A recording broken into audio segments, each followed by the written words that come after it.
새벽 4시에 문을 여는 편의점이 있습니다. 저는 그곳에서 야간 아르바이트를 합니다. 도시락을 데우고 담배를 진열하고 술 취한 손님들을 응대하는 일이죠. 어제는 손님 한 분이 제 얼굴을 빤히 쳐다보더니 물었습니다. 혹시 시청 세무과에 계셨던 분 아니세요? 정 과장님 맞으시죠? 저는 고개를 숙이고 계산대로 돌아왔습니다. 오늘 아침 통장을 확인했습니다. 잔고는 12만 원이었어요. 이틀 뒤 월세 40만 원을 내야 하는데 어떻게든 버텨야 합니다. 허리가 아파서 제대로 서 있을 수가 없지만 진통제를 먹고 버팁니다. 32년을 공무원으로 살았던 사람이 60세에 편의점 야간 알바로 하루하루를 이어가고 있습니다. 이제 어디서부터 잘못됐는지 말해보려 합니다. 이 이야기가 제 인생의 후회로 끝나지 않고 누군가에겐 경고가 되길 바랍니다. 같은 실수를 하지 않으시길 바라는 마음으로 이 사연을 전합니다. 무료 구독과 좋아요로 이 이야기가 더 많은 분들께 닿을 수 있도록 힘을 보태주시면 감사하겠습니다. 그럼 지금부터 시작하겠습니다. 저는 정우석입니다. 32년을 지방 공무원으로 살았습니다. 26살에 구청 세무과에 들어가서 58살에 퇴직할 때까지 한 부서에서만 근무했어요. 매일 아침 8시에 출근해서 오후 6시에 퇴근하는 삶이었습니다. 주말에는 가족과 시간을 보냈고 명절에는 고향에 내려갔죠. 세무과 업무는 정확함이 생명이었습니다. 숫자 하나 틀리면 민원이 들어오고 감사를 받았어요. 그래서 저는 늘 꼼꼼하게 일했습니다. 서류를 3번씩 확인하고 전표를 이중으로 검토했죠. 32년 동안 단 한 차례도 징계를 받은 적이 없었습니다. 동료들은 저를 원칙주의자라고 불렀어요. 융통성이 없다는 뜻으로 한 말이었지만 저는 개의치 않았습니다. 공무원은 원칙대로 해야 한다고 믿었거든요. 민원인이 불합리하다고 항의해도 법대로 처리했습니다. 상사가 편의를 봐달라고 해도 규정을 지켰어요. 그렇게 32년을 살았습니다. 화려하지 않았지만 떳떳한 삶이었어요. 월급은 많지 않았지만 성실하게 모았습니다. 아내도 알뜰하게 살림을 꾸렸죠. 외식은 한 달에 한 번, 옷은 백화점 세일 때만 샀습니다. 해외여행은 평생 2번 가봤어요. 퇴직금으로 7천만 원을 받았습니다. 여기에 평생 모은 적금과 예금을 합치니 정확히 2억 7천만 원이 됐어요. 많은 돈은 아니었지만 국민연금 받을 때까지 3년만 버티면 되는 금액이었습니다. 아내와 계산을 해봤더니 한 달에 200만 원씩 쓰면서도 여유 있게 살 수 있었어요. 58살에 퇴직하던 날 동료들이 송별회를 열어줬습니다. 후배 하나가 말했어요. 과장님, 이제 편하게 사세요. 고생 많으셨습니다. 집에 돌아와서 아내에게 말했습니다. 여보, 이제 우리 조용히 살아요. 손주들이나 보면서. 아내가 웃으며 고개를 끄덕였습니다. 그때는 정말로 그렇게 될 줄 알았어요. 2억 7천만 원이면 충분하다고 믿었습니다. 32년을 성실하게 일한 대가라고 생각했죠. 낮에 산책도 했어요. 오랜만에 책도 읽고 드라마도 봤습니다. 하지만 금방 권태가 찾아왔어요. 32년을 매일 출근하던 사람이 갑자기 할 일이 없어지니 무료했거든요. 동네 경로당에 나가봤습니다. 비슷한 나이대 분들이 모여서 화투를 치거나 TV를 보고 있었어요. 한 분이 저를 보더니 말을 걸었습니다. 새로 오셨네요. 뭐 하시던 분이세요? 공무원 했습니다. 아, 그러시구나.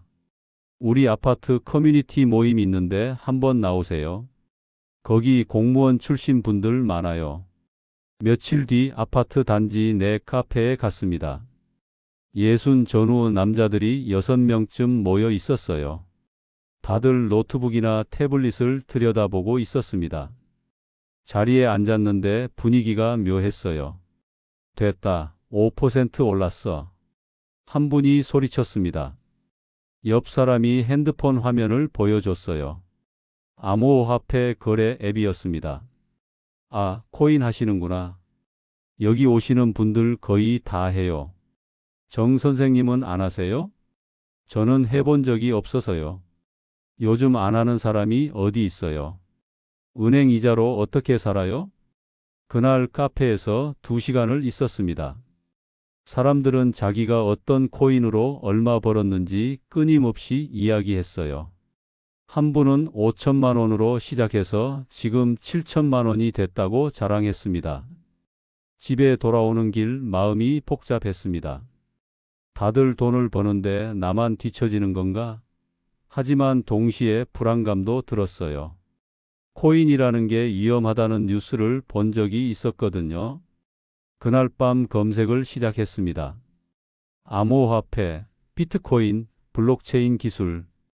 유튜브에는 관련 영상이 넘쳐났어요. 전문가들이 나와서 설명했습니다. 블록체인은 혁명적 기술이라고, 디지털 자산의 시대가 왔다고 말했죠. 댓글에는 성공 사례가 가득했습니다. 저도 60세에 시작했는데 1년 만에 2배 만들었어요. 은행에 돈 묵혀두지 마세요. 물가 상승률도 못 따라갑니다. 머릿속으로 계산이 시작됐습니다. 은행 금리 3%로는 2억 7천만 원에서 한 달에 67만 원밖에 못 받아요. 두 사람 생활비로는 빠듯합니다. 하지만 코인으로 월 3%만 벌어도 한 달에 800만 원이에요. 중요한 건 제게 강점이 있다는 거였습니다. 32년 동안 세무 업무를 보면서 숫자를 다뤘어요. 차트를 읽고 데이터를 분석하는 일에 익숙했습니다. 재무제표도 볼 줄 알았죠. 나라고 못할 게 뭐가 있어? 일주일 동안 공부를 했습니다. 블록체인 기술 원리, 주요 코인 종류, 거래소, 사용법을 익혔어요. 카페에서 만난 사람들에게도 조언을 구했습니다. 그들은 친절하게 알려줬어요. 어떤 코인이 안정적인지, 어떤 코인이 성장 가능성이 있는지 설명해 줬죠. 아내에게 조심스럽게 말을 꺼냈습니다. 여보, 나 코인 투자 공부 좀 해볼까 해. 코인이요? 갑자기 왜요? 그거 위험한 거 아니에요? 요즘 다들 하더라고. 은행 이자만으로는 좀 빠듯할 것 같아서. 당신 우리 조용히 살기로 했잖아요. 공부만 해볼게. 조금만 해보고 안 되면 그만둘게. 아내는 못마땅한 표정이었지만 더 이상 말리지는 않았어요. 1,000만 원으로 시작했습니다. 비트코인을 샀어요. 가장 안정적이라고들 하더군요. 매일 아침 일어나자마자 시세를 확인했습니다. 처음 며칠은 오르락 내리락 했어요. 하지만 일주일이 지나자 1,500만 원이 되어 있었습니다. 500만 원을 번 겁니다. 믿기지 않았어요. 32년 공무원 생활하면서 한 달 월급이 500만 원이 넘어본 적이 없었거든요. 그런데 일주일 만에 그 돈을 번 겁니다. 카페는 이제 매일 가는 곳이 되었습니다. 사람들과 정보를 나누고 어떤 코인이 오를지 토론했어요. 누군가는 이더리움이 좋다고 했고 다른 사람은 리플을 사야 한다고 했습니다. 한 달이 지나자 계좌는 1,700만 원이 되어 있었습니다. 수익률 70%였어요. 은행 금리로 치면 20년치를 한 달 만에 번 거죠. 이때부터 확신이 생겼습니다. 이건 투기가 아니라 새로운 형태의 투자라고 생각했어요. 블록체인 기술은 미래 금융의 핵심이니까요. 대형 기관들도 투자하기 시작했다는 뉴스도 봤습니다. 나만 늦게 알았을 뿐이지 이건 정당한 투자라고 스스로를 납득시켰죠. 세무과에서 쌓은 경험이 드디어 빛을 발하는 것 같았습니다. 숫자를 읽는 능력, 흐름을 분석하는 감각, 이런 것들이 코인 투자에도 통하더군요. 32년이 헛되지 않았다는 생각이 들었어요. 마이너스. 아내에게 수익 화면을 보여줬습니다. 1,000만 원이 1,700만 원이 된 걸 확인한 아내가 놀란 표정을 지었어요. 정말 이렇게 벌 수 있어요? 내가 32년 동안 숫자를 다뤘잖아. 이 정도는 할 수 있어. 아내의 태도가 조금씩 바뀌었습니다. 처음에는 걱정만 하던 사람이 이제는 얼마나 벌었냐고 먼저 물어봤어요. 제가 보여주는 수익에 신기해하더니 이런 방법도 있었네요 라고 말했습니다. 투자금을 5천만 원으로 늘렸습니다. 카페에서 만난 사람들이 추천한 코인들을 샀어요. 비트코인 외에도 이더리움, 리플, 에이다 같은 걸 분산 투자했습니다. 세무과에서 배운 원칙이었죠. 분산하면 위험이 줄어든다고 생각했어요. 놀라운 일이 벌어졌습니다. 보름 만에 5천만 원이 6천만 원이 된 거예요. 1,000만 원을 번 겁니다. 공무원 월급 2달치를 보름 만에 벌었어요. 매일 아침이 기대됐습니다. 일어나자마자 핸드폰을 확인하는 게 습관이 됐죠. 그런데 어느 날 아침 이상한 일이 벌어졌습니다. 계좌를 열었더니 6천만 원이었던 게 5,500만 원으로 줄어 있었어요.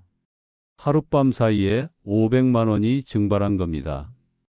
가슴이 철렁했습니다. 뉴스를 확인했어요. 중국에서 암호화폐 규제 강화 발표가 나왔더군요. 시장 전체가 하락하고 있었습니다. 카페에 급히 연락했어요. 다들 비슷한 상황이라고 했습니다. 일시적인 조정이에요. 곧 회복돼요. 이럴 때 파는 사람들이 나중에 후회하죠. 동료들의 말을 믿기로 했습니다. 그런데 다음 날도 떨어졌어요. 5,500만 원이 5,200만 원이 됐습니다. 이틀 만에 800만 원이 날아간 거죠. 밤에 잠을 이룰 수 없었습니다. 천장만 쳐다보며 계산을 했어요. 지금 팔면 800만 원 손해인데 조금만 기다리면 회복될 수도 있잖아. 하지만 더 떨어지면 어떡하지? 아내가 눈치챘습니다. 요즘 얼굴이 안 좋은데 괜찮아요? 아, 응. 괜찮아. 조금 피곤해서 그래. 거짓말을 했습니다. 걱정시키고 싶지 않았거든요. 일주일이 지났습니다. 계좌는 5,500만 원으로 조금 회복됐어요. 800만 원 손실에서 500만 원 손실로 줄어든 겁니다. 안도의 한숨이 나왔습니다. 역시 기다리길 잘했어. 곧 원래대로 돌아갈 거야. 하지만 마음 한편이 불편했습니다. 처음 느껴보는 감각이었어요.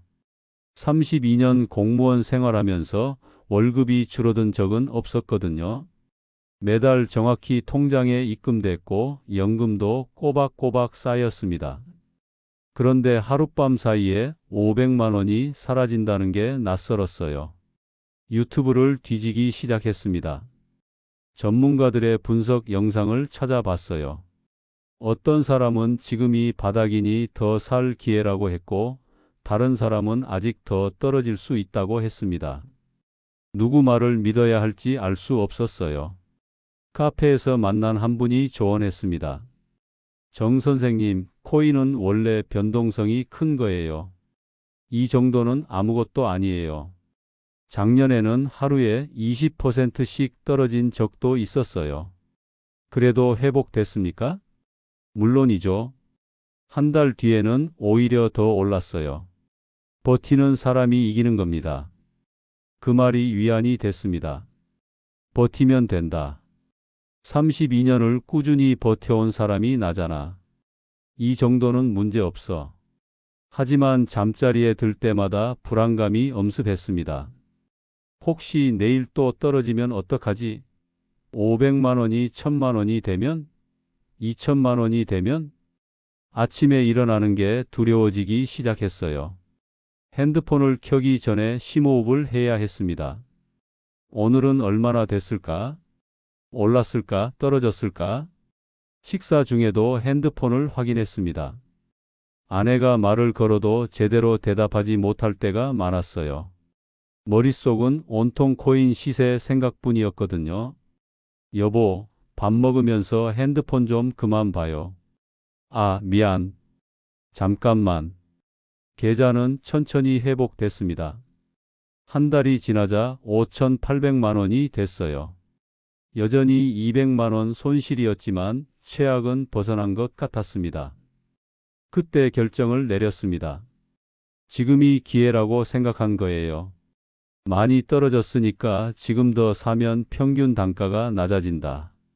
조금만 올라도 본전을 찾을 수 있어. 2억 7천만 원 중에서 5천만 원을 추가로 투자했습니다. 총 투자금은 1억 원이 됐어요. 이제 남은 현금은 1억 7천만 원이었습니다. 아내에게는 말하지 않았습니다. 어차피 곧 회복될 거니까 걱정시킬 필요 없다고 생각했어요. 마이너스 9월이 되자 시장 분위기가 달라졌습니다. 연일 하락장이 이어졌어요.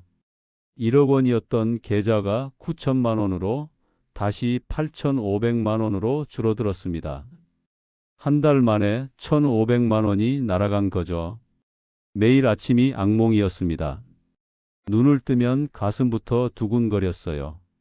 핸드폰을 켜기가 무서웠습니다. 오늘은 또 얼마나 빠졌을까?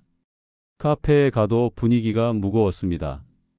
다들 손실을 보고 있었거든요. 어떤 분은 벌써 반토막이 났다고 했고, 다른 분은 원금의 60%만 남았다고 했어요. 지금 파시면 안 됩니다. 손실이 확정돼요. 버티세요. 작년에도 이랬다가 2달 뒤에 폭등했어요. 사람들은 서로를 위로했습니다. 하지만 그 목소리에는 확신이 없었어요. 스스로를 다독이는 말처럼 들렸죠. 집에 돌아와서 계산을 했습니다. 8,500만 원. 원금 1억 원에서 1,500만 원 손실. 하지만 아직 1억 7천만 원이 남아 있으니까 괜찮아. 지금 팔면 진짜 끝이야. 조금만 더 버티자. 그런데 머릿속에서 다른 생각이 떠올랐습니다. 지금 추가로 투자하면 어떨까? 많이 떨어졌으니까 지금이 저점 아닐까? 물타기를 하면 평균 단가가 낮아져서 조금만 올라도 손실을 만회할 수 있어. 유튜브에서 본 전략이었습니다. 전문가가 말했어요. 하락장에서는 물타기가 유효하다고. 단, 추가 하락을 견딜 자금이 있어야 한다고 했죠. 나한테는 아직 1억 7천만 원이 있잖아. 5천만 원을 추가로 투자했습니다. 총 투자금은 1억 5천만 원이 됐어요. 계좌 잔고는 1억 3,500만 원. 1,500만 원 손실을 안고 있었지만 곧 회복될 거라고 믿었습니다. 아내가 물었습니다. 요즘 통장 잔고가 많이 줄었는데 뭐 쓰신 거 있어요? 아, 적금 하나 들었어. 금리 좋은 거. 또 거짓말을 했습니다. 이제 거짓말이 자연스러워졌어요. 처음 며칠은 효과가 있는 것 같았습니다. 시장이 조금 반등하면서 계좌가 1억 4천만 원까지 올라갔거든요. 500만 원을 회복한 겁니다. 역시 물타기가 맞았어. 이 속도면 한 달 안에 본전 찾겠는데? 하지만 그것도 잠시였습니다. 일주일 뒤 시장이 다시 급락했어요. 미국에서 금리 인상 발표가 나왔고 암호화폐 시장 전체가 폭락하기 시작했습니다.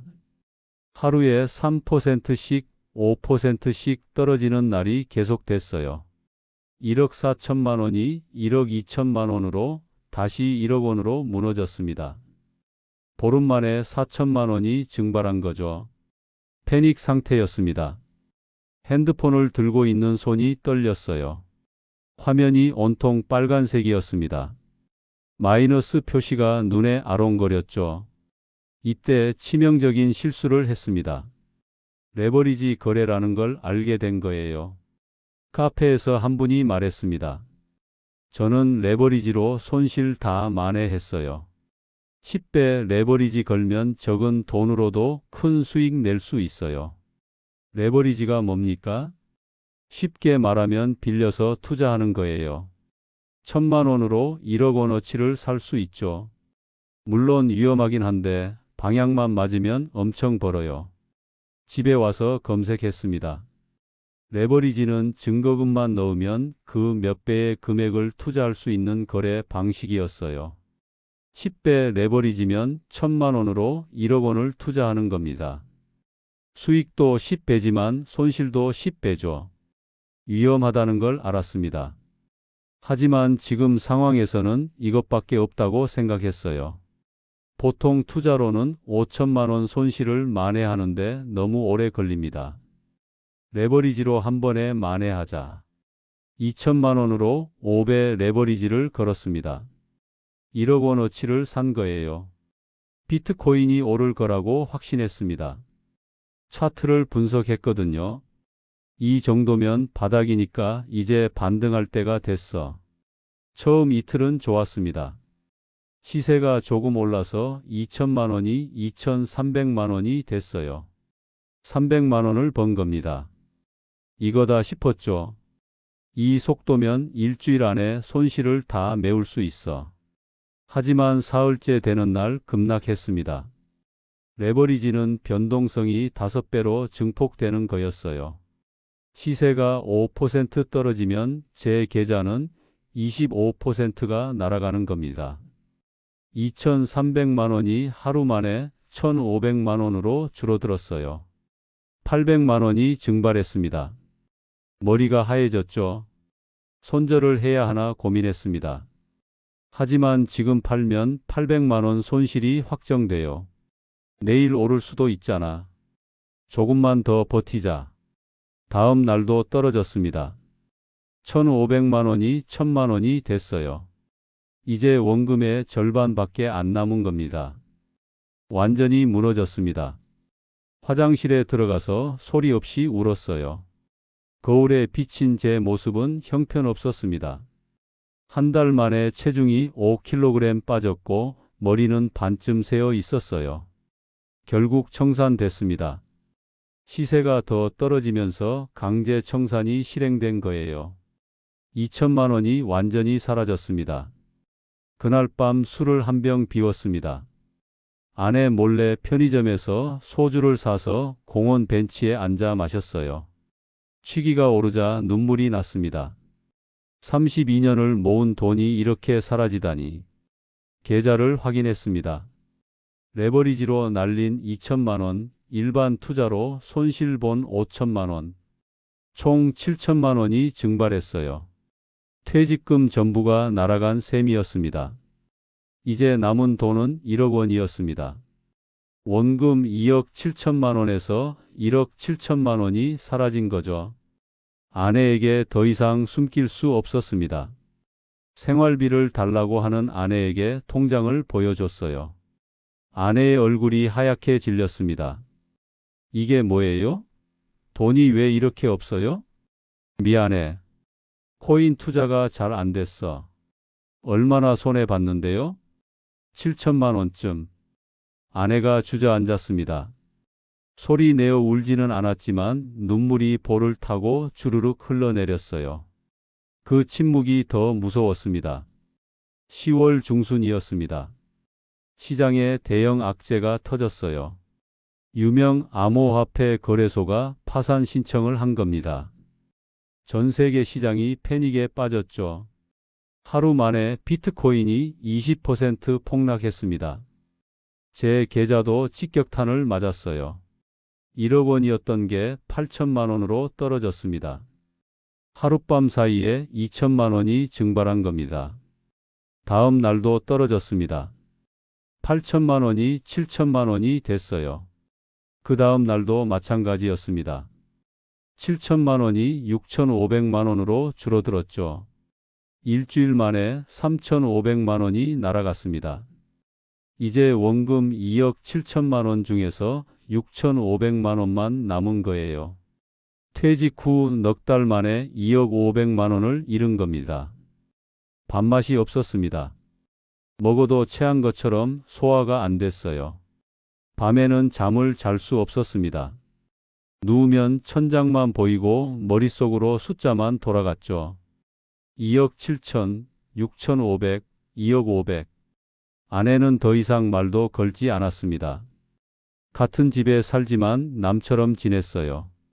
밥을 먹을 때도 각자 먹었고 TV를 볼 때도 다른 방에서 봤습니다. 어느 날 밤 아내가 말했습니다. 지금이라도 다 파세요. 제발. 조금만 더 기다려봐. 곧 회복될 거야. 회복은 무슨 회복이에요? 넉 달 동안 계속 떨어지기만 했잖아요. 지금 팔면 정말 끝이야. 손실이 확정되는 거라고. 지금도 끝이에요. 아내가 소리를 질렀습니다. 결혼 40년 만에 처음 보는 모습이었어요. 하지만 저는 팔 수 없었습니다. 2억 500만 원 손실을 인정하는 게 무서웠거든요. 내일은 오를 수도 있잖아요. 모레는 반등할 수도 있고 그 희망을 버릴 수 없었습니다. 11월 첫째 주 더 큰 악재가 터졌습니다. 미국 연방준비제도가 기준금리를 대폭 인상한 거예요.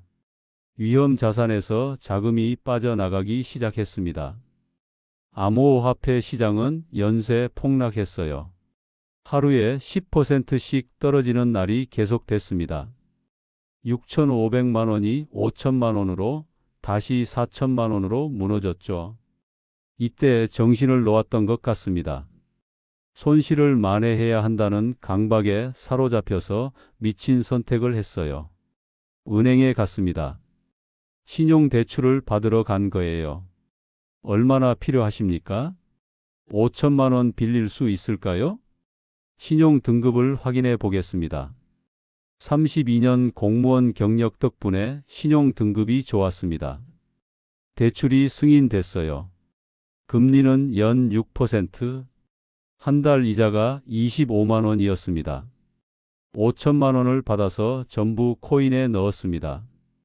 지금 돈을 더 넣어서 평균 단가를 낮추면 조금만 올라도 본전을 찾을 수 있다고 판단한 거예요. 완전히 도박꾼의 심리였습니다. 총 투자금은 9천만 원이 됐습니다. 원금 4천만 원에 대출 5천만 원을 합친 금액이었어요. 빚은 처음 생겼습니다. 60평생 빚 없이 살아온 사람이 5천만 원 빚을 진 겁니다. 처음 며칠은 운이 좋았습니다. 시장이 조금 반등하면서 9천만 원이 1억 원까지 올라갔어요. 1천만 원을 번 겁니다. 이거다 싶었죠. 이 속도면 한 달 안에 다 만회할 수 있어. 하지만 일주일 뒤 다시 폭락했습니다. 이번에는 더 큰 폭으로 떨어졌어요. 중국 정부가 암호화폐 전면 금지 조치를 발표한 겁니다. 하루 만에 1억 원이 7천만 원으로 떨어졌습니다. 3천만 원이 증발했어요. 다음 날은 6천만 원, 그 다음 날은 5,500만 원이 됐습니다. 일주일 만에 4,500만 원이 날아갔습니다. 대출 원금 5천만 원도 못 건지는 상황이 된 거예요. 은행에서 연락이 왔습니다. 고객님, 신용 등급 재평가가 있었습니다. 네. 재산 감소가 확인돼서 등급이 2단계 하락했습니다. 대출 금리가 조정됩니다. 금리가 6%에서 8%로 올랐습니다. 한 달 이자가 33만 원으로 늘어났어요. 생활비도 없는데 이자는 계속 나가는 겁니다. 이때 마지막 도박을 했습니다. 집을 담보로 마이너스 통장을 만든 거예요. 아내 몰래 서류를 준비했습니다. 인감증명서, 등기부등본, 신분증을 챙겨서 은행에 갔어요. 주택담보대출로 1억까지 가능합니다. 1억 다 빌려주세요. 금리는 연 5%입니다. 마이너스 통장 형태로 개설됩니다. 1억을 빌렸습니다. 집을 담보로 잡힌 거예요. 20년 넘게 살던 집이 은행 소유가 된 겁니다. 1억을 받아서 전부 코인에 넣었습니다. 총 투자금은 1억 5,500만 원이 됐어요. 빚은 1억 5천만 원. 신용대출 5천만 원에 주택담보대출 1억을 더한 금액이었습니다. 이제 정말로 끝이었습니다. 더 이상 빌릴 곳도 없었어요. 이번이 마지막 기회였습니다. 여기서 회복 못하면 진짜 끝이야. 하지만 시장은 냉혹했습니다. 12월 중순 역대급 폭락이 시작됐어요.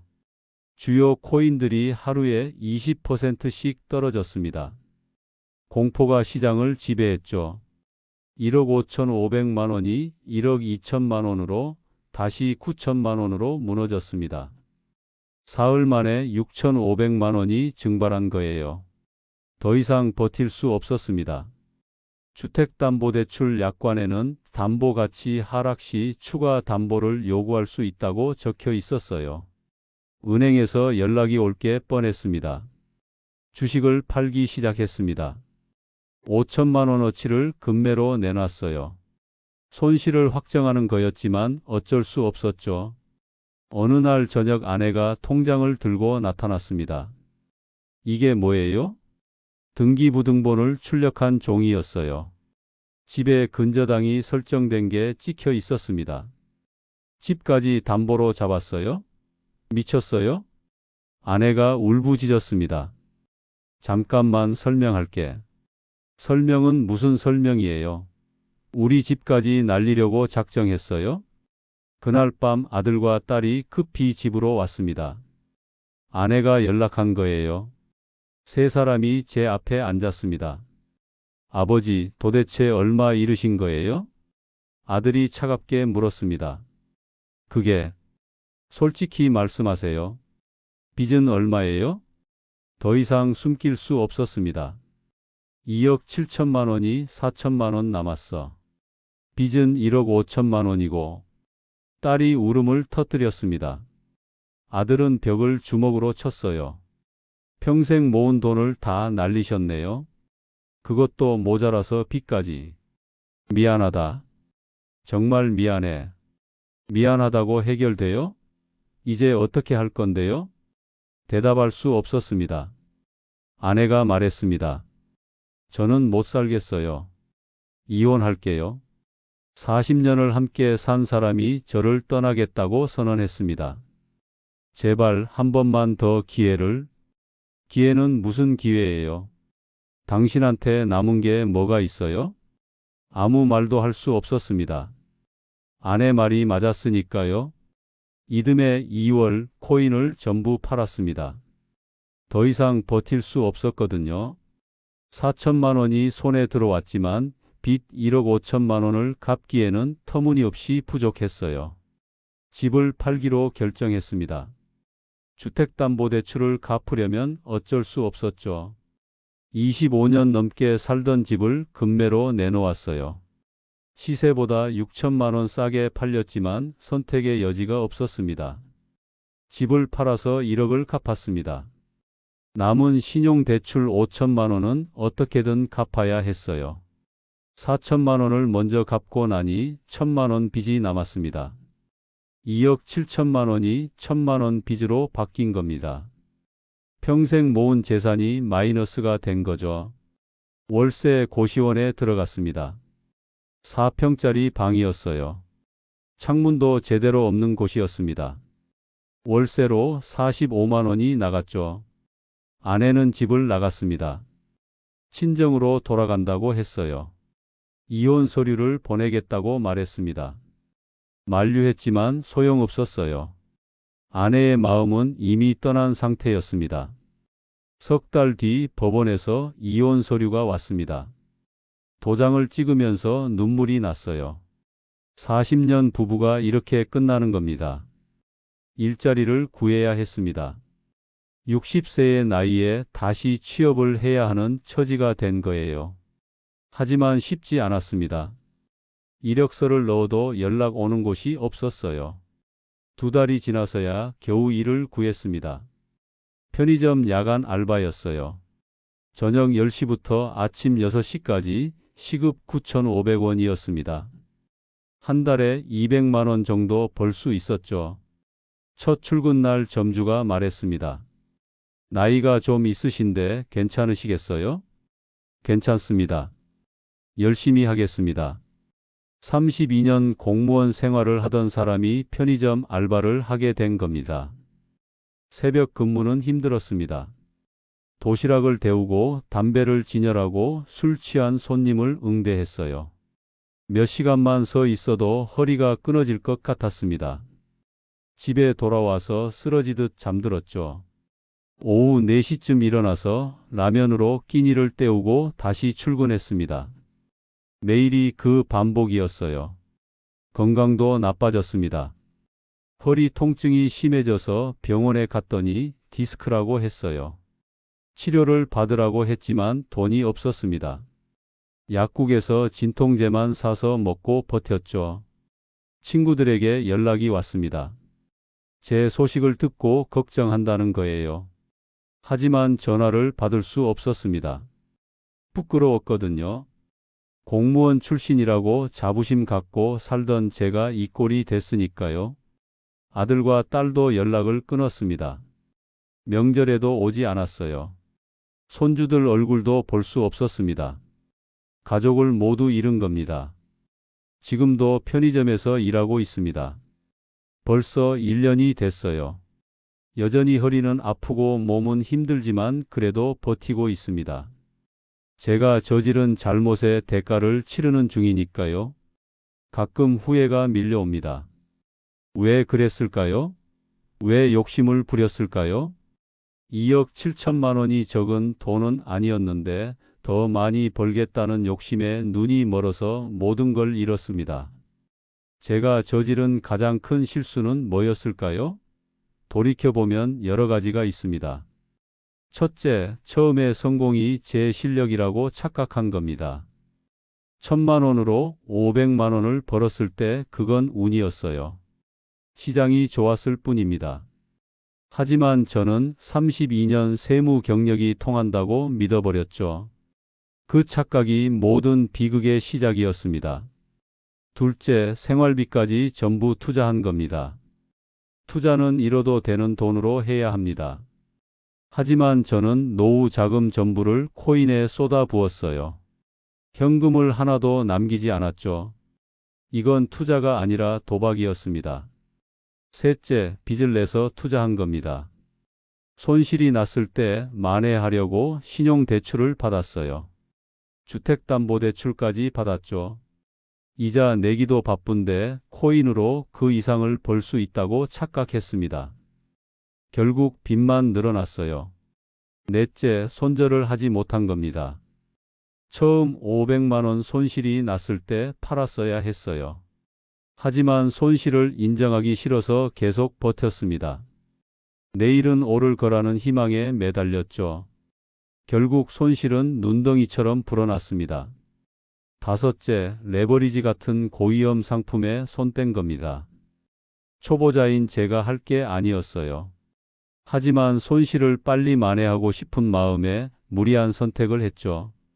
결과는 더 큰 손실이었습니다. 여섯째, 가족의 말을 듣지 않은 겁니다. 아내가 그만하라고 했을 때 귀 기울였어야 했어요. 하지만 저는 아내가 투자를 모른다고 무시했습니다. 결국 가족마저 잃었죠. 지금 이 글을 보시는 분들께 간곡히 말씀드립니다. 노후 자금으로 무리하게 코인 투자하지 마세요.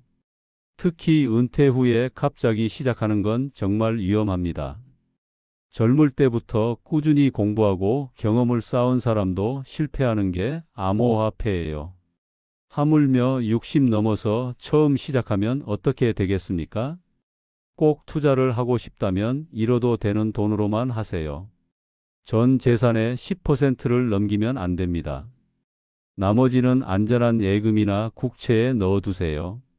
수익률이 낮아도 원금은 보장되니까요. 절대 빚내서 투자하지 마세요. 신용대출, 마이너스 통장, 주택담보대출 이런 거 절대 하지 마세요. 이자만으로도 압박이 엄청납니다. 손실이 나면 돌이킬 수 없어요. 주변 사람 말 듣지 마세요. 누가 얼마 벌었다는 얘기는 다 과장이에요. 정말로 돈을 많이 버는 사람은 남한테 알리지 않습니다. 자랑하는 사람들은 대부분 손해보고 있어요. 손실이 나면 빨리 인정하세요. 10% 손해 봤을 때 정리하면 90%는 남습니다. 하지만 회복될 거라고 버티다가 50%, 70% 잃으면 돌이킬 수 없어요. 가족이 더 중요합니다. 돈을 잃는 것보다 가족을 잃는 게 더 큰 상실이에요. 제가 지금 가장 후회하는 건 돈이 아니라 아내와 자식들입니다. 돈은 다시 벌 수 있지만 가족은 다시 돌아오지 않아요. 저는 지금도 편의점에서 일하고 있습니다. 내일도 허리 아픈 걸 참으며 버틸 겁니다. 언젠가는 빚을 다 갚고 조촐하게 살 수 있는 날이 오겠죠. 하지만 잃어버린 것들은 영원히 돌아오지 않을 겁니다. 부디 저와 같은 실수를 하지 마시길 바랍니다. 노후 자금은 안전하게 지키세요. 욕심내지 마세요. 가족을 소중히 여기세요. 오늘 이야기가 마음에 조금이라도 와닿으셨다면 무료 구독과 좋아요 부탁드립니다. 어디서 이 글을 읽고 계신지 댓글도 남겨주세요. 행운이 가득하시길 바라겠습니다.